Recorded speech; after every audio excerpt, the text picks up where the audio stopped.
మాట్లాడుతున్నారు.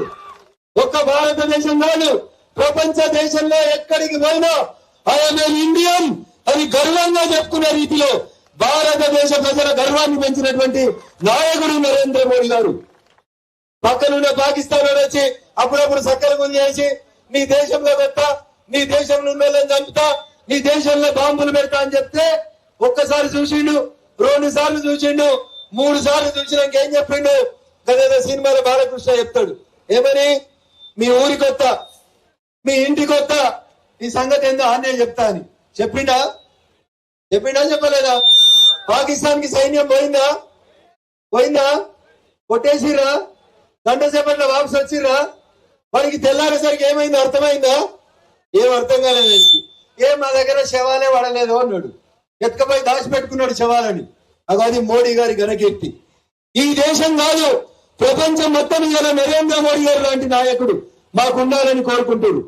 ఎందుకంటే భారతదేశ ప్రధానమంత్రి ఏదికన్నా పోతే ఏదైనా ఇట్లా మీటింగ్ అవుతుంటే భారత ప్రధానమంత్రి యారు ఉన్నారని ఎత్తుకోవాల్సిన పరిస్థితి ఉంటుండే.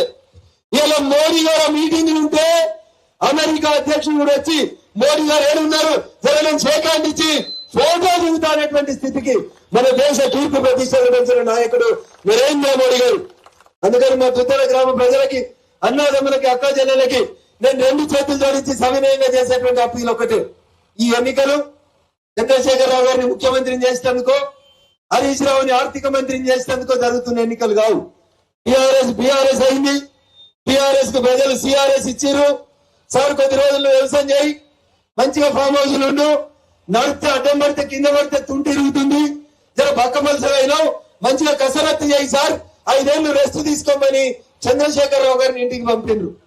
ఈ ఎన్నికలలో భారతీయ జనతా పార్టీ గెలిస్తే రేవంత్ రెడ్డి గారు ముఖ్యమంత్రి పదవి ఏం పోదు.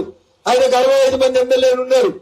ఈ ఎన్నికలు మన పిల్లల భవిష్యత్తు కోసం, ఈ దేశ భవిష్యత్తు కోసం నరేంద్ర మోడీ గారిని ప్రధానమంత్రిని చేసేందుకు జరుగుతున్నటువంటి ఎన్నికలు కాబట్టి మా దుద్దల గ్రామ ప్రజలందరికీ కూడా నేను సవినయంగా చేసేటువంటి అప్పీల్ ఒకటే. 500 సంవత్సరాలుగా వెంకటేశ్వర రాములోరికి ఇట్లా పరదా కింద కూర్చోబెడితే, రాములోని గుడి కట్టమంటే ఎవరు కట్టకపోతే 500 సంవత్సరాలుగా ప్రపంచమంతా ఎదురు చూస్తుంటే ఒకే ఒక్కడు ఎవరు కట్టిన గుడి వచ్చిన రాముడి గుళ్ళకి పూజలు అవుతున్నాయా? అయోధ్యకు పోయిన దుద్దలను పోలేదా అన్న అనుకనే రైలు ఇచ్చిండు సిద్దిపేటకి. రైలు ఎక్కి అయోధ్యకు రాను అని చెప్పి హరీష్ రావు గారికి ఎంత కుళ్ళంటే ఆ రైల్వే స్టేషన్ ఓపెనింగ్ అప్పుడు మోడీ బొమ్మ పెడితే కూడా కాలుతుంది అన్నిండు. ఇవైతే హరీష్ రావు గారికి గొప్పతనం. ఒకసారి ఆలోచించాలి దయచేసి. రైలు చంద్రశేఖరరావు గారు ఇయ్యలే, రైలు హరీష్ రావు గారు ఇయ్యలే, Dubbak MLA, Siddipet MLA, Gajwel MLA, Medak MP BJP లేకున్నా సబ్కా సాత్ సబ్కా వికాస్ అని సిద్దిపేటకు రైలు ఇచ్చినా, గజ్వేల్ కు రైలు ఇచ్చినా, మెదక్ రైలు ఇచ్చినా అది నరేంద్ర మోడీ గారే తెచ్చింది తప్ప ఇంకొకటి కాదు. కాంగ్రెస్ పాలనలో యూరియా రావాలంటే చెప్పులు 900 కిలోమీటర్లు నిలిచిన పరిస్థితి నుంచి ఇలా ఏ రైతుకి ఎంత యూరియా కావాలంటే అంత యూరియాని సుమారు బస్తాకి 2000 రూపాయలు సబ్సిడీ ఇచ్చి పేద రైతుల కష్టాన్ని తీర్చిన నాయకుడు నరేంద్ర మోడీ గారు. అన్న రాష్ట్ర రామాయణం అంతా చెప్తే భాగవతం అంతా దాటుతుంది. అందుకని మా దుద్దలు బాగా చదువుకున్న వాళ్ళు, బాగా ఆలోచించేటోళ్ళు, మేధావులు, విజ్ఞులు అనేక మంది పెద్దలు ఉన్నటువంటి ఈ గ్రామ పంచాయతీలో నేను స్పష్టంగా మీకు అందరికి చేసేటువంటి అప్పీల్ ఒకటే. కాంగ్రెస్ బీఆర్ఎస్ లో కోటేస్తే పొద్దుకు అడుగుతారు, పొద్దుగాలు ఇటొస్తారు వాళ్ళు. కానీ భారతీయ జనతా పార్టీ కోటేస్తే మన భవిష్యత్తు బాగుంటది, ఈ దేశ భవిష్యత్తు బాగుంటది.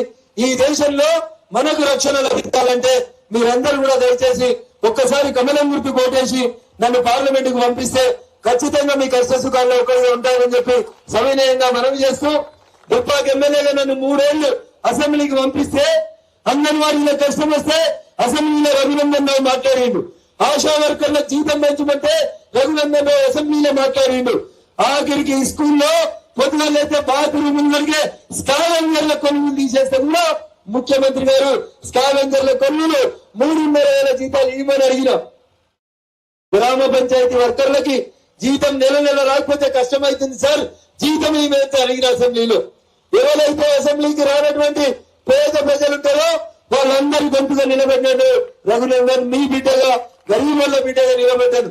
నాకు ఫామ్ హౌస్ లేవు, హరీష్ రావు గారి దగ్గర లక్షల కోట్లు లేవు, వెంకటరామరెడ్డి గారి దగ్గర నాకు పంచడానికి పైసలు లేవు. ఎర్రవెల్లిలో రాత్రి పోలీసులను పంపి రాత్రికి రాత్రి డీసీఎంలు పెట్టి జనాలను కొట్టి ఎలగొట్టినాడు. నీకందరికి ఏ చేయాలి?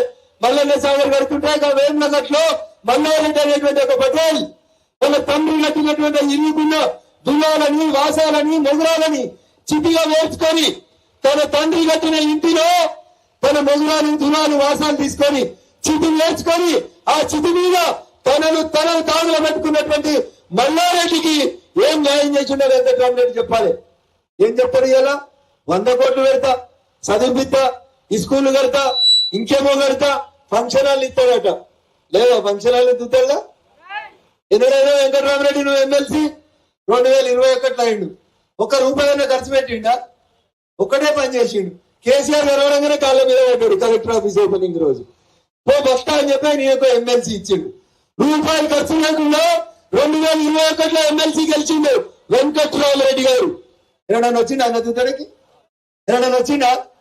మెదక్ కలెక్టర్ ని నా బంధం ఈయనే ఉంది, నేను రేపు చచ్చిపోతా, మెదకుల్లో చచ్చిపోతా, సరే నువ్వు మంచిగా ఉండు.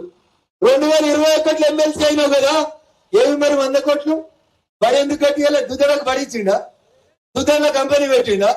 దుద్దన్న దవాఖాన పెట్టిండా? పోనీ దుద్దన్న ఎవరైనా గరీబ్ వాళ్ళు తెచ్చి 5,000 ఇచ్చిండా? పోనీ ఎవరైనా పేదవాళ్ళు పెళ్లి చేసుకుంటే ఓ పుస్తకం బట్టలు ఇచ్చిండా? అరే అమ్మ బతుకున్నప్పుడు అన్నం పెట్టలే గాని పిన్నమ్మకు బంగారు కాదని చెప్పి తాంటుండే వెంకటరామరెడ్డి. 21లో ఎమ్మెల్సీ అయిండు. 21 వాయే, 22 వాయే, 23 వాయే, 24లో ఎలక్షన్లు వస్తే 100 కోట్లు పెడతా. మేము నలుగురు అన్నదమ్ములే మస్తు దోషినాం, మల్లన్న సాగర్ ను ముంచినాం, రింగ్ రోడ్ను వంకలు చెప్పినాం. మా ఇంట్లో ఎన్ని బెడ్రూమ్లు ఉంటాయి ఎరికేనా మీకు? 30 బెడ్రూమ్లు ఉంటాయని చెప్పిండు. ఎన్ని? మనకేమైనా ఇస్తాడా? 2 ఇస్తాడా? డబుల్ బెడ్రూమ్ కావాలని అడిగితే ఇయని వెంకటరామరెడ్డి మా ఇంట్లో 30 బెడ్రూమ్లు ఉన్నాయి. ఏం చేసుకోవాలి సార్? మీ ఇంట్లో 30 బెడ్రూమ్లు ఉంటాయండి, బంగారు పల్లెలు ఉంటాయండి. మా దుద్దలకి ఏమైనా ఇచ్చినామేమో చెప్పు. 3 ఏళ్ళు ఎమ్మెల్సీలో ఇచ్చిండా? అప్పుడు ఏదో కానీ ఇప్పుడు ఇస్తాడట. ఓటుకు 1000, ఓటుకు 2000 ఇస్తా అంటుడు. మా అక్క జిల్లాలో గట్టిగా చెప్పిపోతున్నాడు. ఓటుకు 1000, ఓటుకు 2000 కాదు, చాలు 100 కోట్లు పెట్టి 1 ఎకరం కొన్నాడు. ఎంత? 100 కోట్లకు 1 ఎకరం చొప్పున 10 ఎకరాలు కొన్నాడు వెంకటరామరెడ్డి. ఎంత కొన్నాడు అంటే ఎన్ని అవుతాయి? 1000 కోట్లు అవుతాయి. అన్న 30 ఏళ్ళు కలెక్టర్ చేస్తే 1000 కోట్లు వస్తాయా? చంద్రశేఖరరావు వ్యవసాయం చేస్తే ఎకరానికి 1 కోటి ఎత్తారు కూడా. చంద్రశేఖరరావు దగ్గర 1000 కోట్లు ఉన్నాయో లేవో నాకు తెలియదు, కానీ వెంకటరామరెడ్డి దగ్గర 1000 కోట్లు ఉన్నాయి. 1000 కోట్లు పెట్టి 10 ఎకరాలు కొన్నాడు. అందుకని మా అక్క చెల్లెలు అడగాలి, దుద్దోళ్ళు అందరూ అడగాలి. అవ్వ కూరగాయలు అమ్మేటోళ్ళు కూడా నీ 1000 ఎందుకురా, 2000 ఎందుకురా పోయి ఇస్తే ఇంటికి తులం బంగారం మాట్లాడతామని చెప్పాలి. అడగాలి వద్దా? నిలదీయాలి వద్దా? ఎందుకంటే మనల్ని ముంచినాయి. మల్లన్న సాగర్ పేరిట, కొండపోచమ్మ సాగర్ పేరిట, రంగనాయక్ సాగర్ పేరిట R&R కాలనీ కడతామని కాంట్రాక్టర్ అయినటువంటి కలెక్టర్ కాళ్ళు మొక్కి ఎమ్మెల్సీ తెచ్చుకున్నాడు. రేపు పైసలు వచ్చి ఎంపీ గెలుద్దాం అనుకుంటున్నాడు. అందుకని దయచేసి ఒకసారి ఆలోచించండి. మీ బిడ్డగా గరీబుల్లో వెంటగా నిలబడేటోడు కావాలన్నా, నరేంద్ర మోడీ గారికి ఈ దేశానికి రక్షణ ఇచ్చేటోడు కావాలన్నా, నవ్వుకుంటే మంచుకునే తమ్మని భుజం మీద చేసి ఈనాం భూముల్ని కబ్జా చేసేటోడు కావాలన్నా ఒక్కసారి దయచేసి ఆలోచించమని మీ అందరినీ వేడుకుంటూ, ఇంత గొప్ప అవకాశం ఇచ్చినటువంటి మా దుద్దల గ్రామ అన్నాదమ్ములు అక్క చెల్లెలందరికీ కూడా పేరు పేరున శిరస్సు వంచి నమస్సుమాంజలు తెలియజేస్తూ సెలవు తీసుకుంటా ఉన్నాను. జై హింద్, జై భారత్. కమలం గుర్తుకే. ఒక ఆయన సిపిఐ ఉన్నాడు కదా, 65 మంది ఉన్నారు కదా, ఎందుకు భయపడుతున్నావు రేవంత్ అన్న? ఎడమ పక్కన కూర్చున్న ఉత్తమ్ కుమార్ రెడ్డో, కుడి పక్కన కూర్చున్న కోమటి రెడ్డో నువ్వు లేవంగానే కూర్చొక్కపోతారని భయపడుతున్నావా? ఎందుకు? గేట్లు తీస్తున్నా అంటుండు. అయ్యా రేవంత్ రెడ్డి గారు, గేట్లు తీస్తే 2 జరుగుతాయి. గేట్లు తీస్తే అడిగికి ఇటెందరూ వస్తారో తెలియదు, కానీ ఇటుకి కూడా కూర్చొచ్చుకొని అడుగుయేటోళ్ళు కొంతమంది ఉన్నారా? కాంగ్రెస్ లో ఉంటారా? అసెంబ్లీలో ఉంటారా? కాంగ్రెస్ కు సహజం అది. గాంధీ భవన్ లో రేవంత్ రెడ్డి గారు ఒకటి మాట్లాడతారు, బయటకు వచ్చి కోమటి రెడ్డి గారు ఒకటి మాట్లాడతారు. ఒకటే మాట. మొన్న రేవంత్ రెడ్డి గారు కేరళకు పోయి కమ్యూనిస్టులని నోటికొచ్చిన మాటలు తిట్టిండు. పినరసి విజయన్ అనే కేరళ ముఖ్యమంత్రి దొంగ అని మాట్లాడిండు. కేరళ ప్రభుత్వం దోసుకుంటుంది గరీబోలేనని చెప్పిండు. అన్న మీరు టీవీ ఎంతకు 2 రోజుల కింద చూడు. సేమ్ టైంలో రేవంత్ రెడ్డి గారు సిపిఎం వల్ల నెడుతున్నప్పుడు ఈడ భట్టి విక్రమార్క అనేటువంటి ఉప ముఖ్యమంత్రి గారు సిపిఎం పార్టీ ఆఫీస్ పోయి కమ్యూనిస్టులే ఈ దేశానికి దేశభక్తులు అని చెప్పిండు. ఏం చెప్పిండే? పురుష ఏం చెప్తుందో ఎర్రశేఖర్ తెలుస్తలేదు, ముఖ్యమంత్రి ఏం చెప్తుందో ఉప ముఖ్యమంత్రికి తెలుస్తలేదు. ఇగో ఇది కాంగ్రెస్ పార్టీ విధానం. అందుకని రేవంత్ రెడ్డి గారు భయపడుతున్నారు. ఎందుకంటే ఎన్టీ రామారావు ముఖ్యమంత్రి అయితే ఆగస్టు లో ఆపరేషన్ చేయించుకుంటాను అమెరికా పోతే వెనకలో కానీ కూర్చెత్తుకపోయిండు. అట్లే రేవంత్ రెడ్డి గారు కూడా భయం అవుతున్నట్టుంది పాపం. ఏమని ఆ ఆగస్టులో ఏమైందో ఇప్పుడు ఆగస్టు రాగా ఒకవేళ నేను ఉంటే అప్పుడు 15 ఆగస్టుకి ఇస్తా అని చెప్తున్నాడు రేవంత్ అన్న. అందుకని దయచేసి ఒకసారి ఆలోచించుర్రి. చంద్రశేఖర్ రావు బదనాం కావడానికి 10 ఏళ్లు పడితే రేవంత్ రెడ్డి గారు బదనాం కావడానికి 5 నెలలు కూడా పట్టలేదు. మంచిగా ఉన్నారు, 65 మంది గెలిచిరు. నువ్వు చెప్పిన పనులన్నీ చేసి పేద ప్రజల దగ్గరికి పొమ్మంటే రఘునందన్ నువ్వేం చేసినావో చెప్పు, నేను బస్ వేసుకొని వస్తా అన్నాడు. కేసీఆర్ ఎట్లా మాట్లాడిండో, కేటీఆర్ ఎట్లా మాట్లాడిండో ఇలా రేవంత్ రెడ్డి గారు కూడా అట్లే మాట్లాడుతారు. నాకు రావు ఆ మాటలు, నేను జబర్దస్త్ మాట్లాడతా. రేవంత్ రెడ్డి కంటే మంచిగా ఇంగ్లీష్ మాట్లాడతా, హిందీ మాట్లాడతా, సంస్కృతం కూడా మాట్లాడతా. ఎందుకంటే ఈ కేటీఆర్ అంటే ఆయన ఇంగ్లీష్ మీడియంలో చదువుకొని వచ్చి మోడీలు, కేడీలు, ఈడీలు, బోడీలు ఎవరంతారో రాండి మేము దేనికి భయపడ్డాము అన్నాడు. ఏడుంది చెల్లె? ఏడుందే చెల్లె? ఏడుంది? బతుకమ్మ ఆడమంటే చెల్లె ఏడుంది? ఏమమ్మింది? ఎవరు నమ్ముతారా? తెలంగాణ ఎవరు నమ్ముతారా? ఆఖరికి తెలంగాణ దోసింది జాలదని, పట్టిన బాబోజులు జాలయని చెల్లె పోయి ఢిల్లీలో ఏం చేస్తుందో తిహార్ జైల్లో నేనైతే పోలే. మొన్న కేటీఆర్ పోయి వచ్చిండు, అడగాలి మరి ఏం చేస్తుందో.